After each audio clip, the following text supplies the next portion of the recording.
Hi guys, it's Ashley from Ashley's Paper Heart, and I want to say welcome.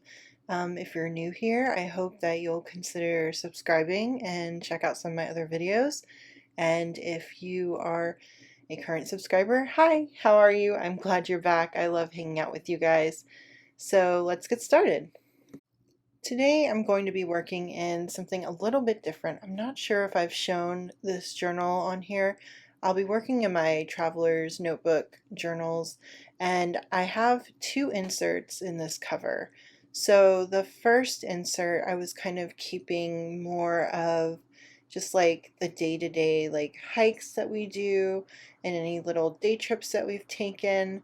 And I really was thinking long and hard where I wanted to put like our Mammoth Vacation. And so I decided to use a separate insert just for this one vacation, kind of give a little bit of I don't know, space, because this is the first time that we were able to do any traveling since the pandemic had started. So this first spread, I actually decorated while we were on vacation, and then I kind of stopped because I knew I wanted to add photos to it later on, and because I didn't have any way to actually print photos while we were on vacation, I just kind of stopped doing anything else in there because I don't know, photos are such a huge design element that I really wanted to be more careful with the layout. So yeah, that stamp that I used is actually a stamp from a company called Everyday Explorers. Um, I've only purchased from them a few times. Their stamps are kind of pricey, but the designs are really beautiful, and they have a lot of designs that are very type centered. So I would definitely check them out if you're looking for more modern typography in your stamps. They have quite a bit of really beautiful designs. So this first spread, and I believe the second one too, actually cover our trip up there. And so the trip up there and the day of kind of was a little bit of a late start, but we had planned on that. Our check-in at the hotel wasn't, or the condo, wasn't until 5, and then we also had to take our dogs to a doggy hotel, and their check-in wasn't until noon, so I knew that we were going to be leaving a little bit later in the day. So I saved all of my packing for the day of, which was probably in hindsight not the best idea because it was honestly pretty stressful packing for myself and the kids in a very short amount of time. So I'll probably do that different next time. But I was so thankful. Our nanny came with us on this trip, and so I had her come a little bit earlier in the day before we left so she could keep an eye on the kids while I was packing and while my husband was taking the dogs to the doggy hotel and kind of getting the car ready because we had to switch the car seats, and it was a whole thing. We ended up leaving about, I'd say, a little after 1, and so we kind of caravanned up there, just because we wouldn't all fit in the my husband's Jeep, just with the car seats in the back and all our luggage and whatnot. It was too much. So our nanny took her own car. So the trip out of the Los Angeles area was, there was some traffic, but honestly that's to be expected.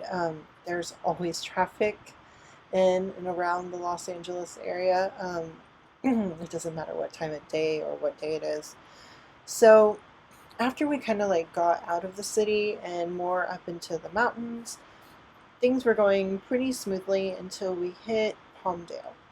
So when we hit Palmdale, um, the wind started getting really, really bad. The other larger vehicles on the road, you could see the RVs and some of the tractor trailer kind of trucks uh, swaying in the wind, which was honestly quite terrifying. But I trust my husband; he's a really good driver. Don't tell him I said that.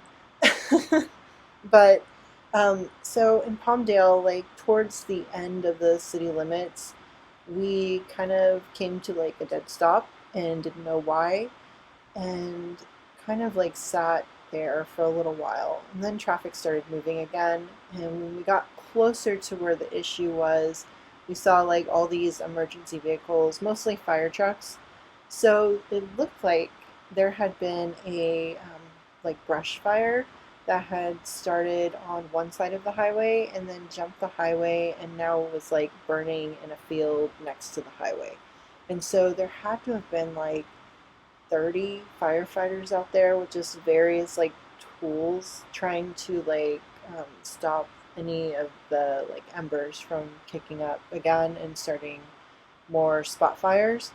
And God, thank God for those firefighters because seriously, it was terrifying. Like you could see like how badly it had burned through that part of the land next to the highway, and yeah, that was not what I was expecting.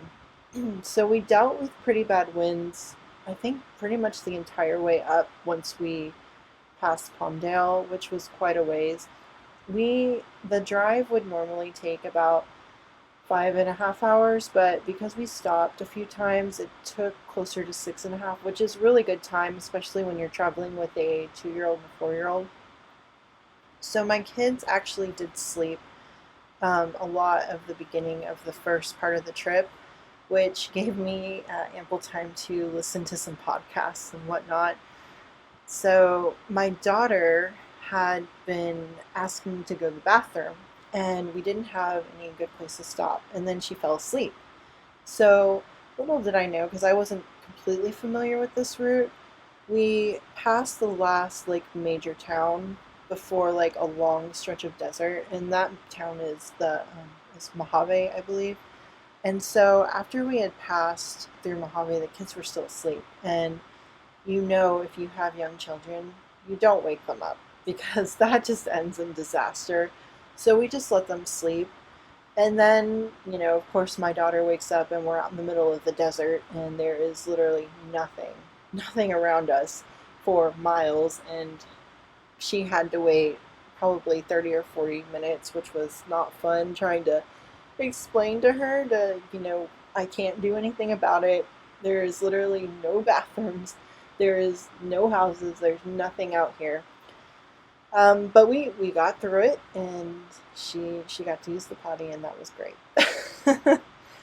So something I love about the drive kind of up through this area is that you can see how the landscape changes, and it changes honestly pretty quickly.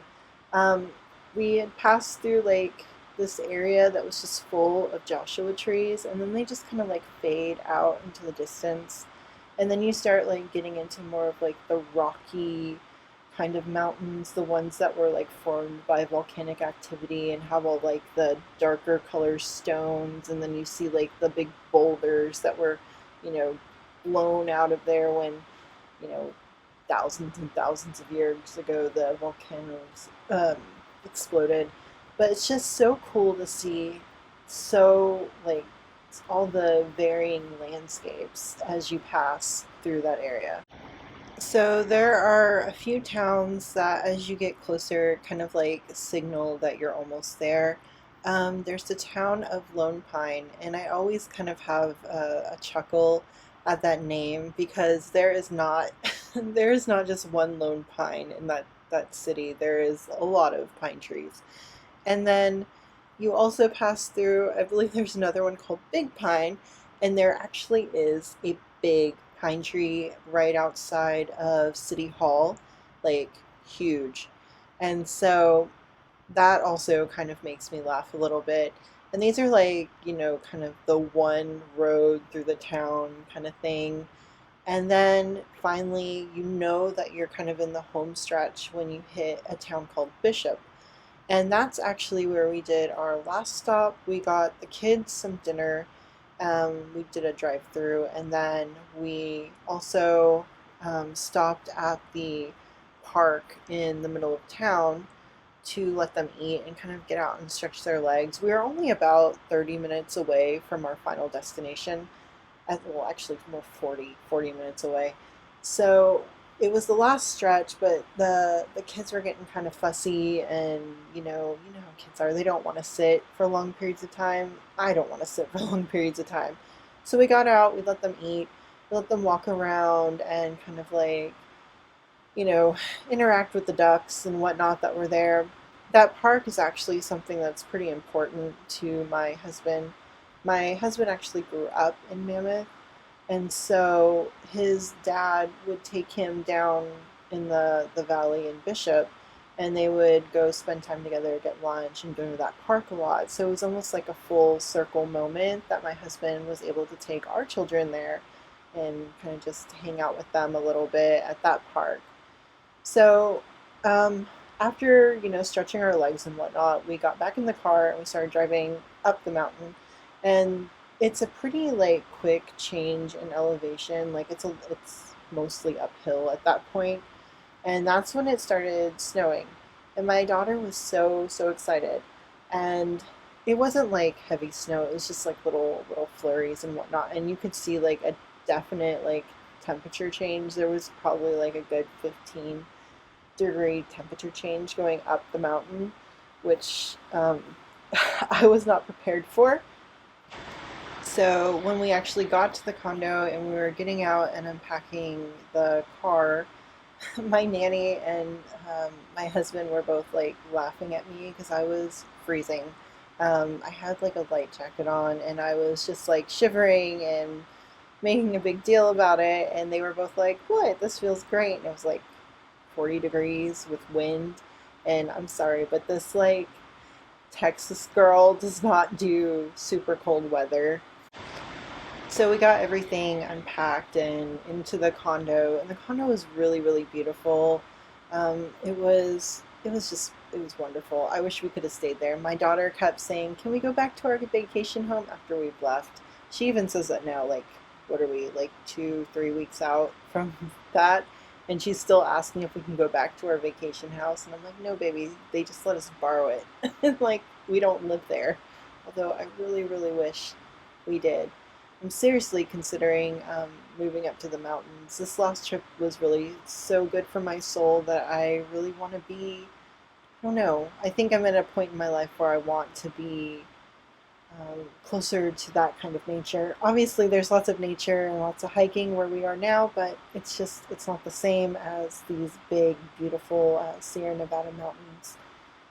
So I'm kind of going to wrap this up here as I'm writing down about the last leg of our trip. And I hope that you enjoyed this video. I know it's something a little bit different, and I plan on kind of like going through the next couple of days in this journal with you guys. So I'll be having videos up soon with that. And if you like this video, give me a thumbs up, comment, and subscribe. And I hope you'll check out my other socials. They're linked down in the description. And yeah, I hope you join me on the next one. Bye.